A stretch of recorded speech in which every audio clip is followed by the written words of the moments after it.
Миний хувьд баяр цэцэг багшлаараа 7-аас 10 дугаар ангидаа Монгол газар зүй хичээл заалгаад 9 дугаар ангиас хойш одоо 2 дахь жилдээ олон улсын газар зүй хичээл заалгаж байна.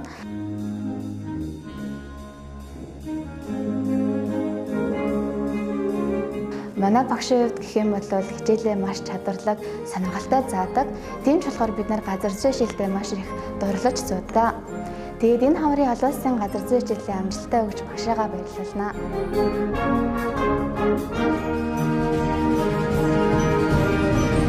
Багштай ажлын амжилт аз жаргал сайн сайхныг хүсье.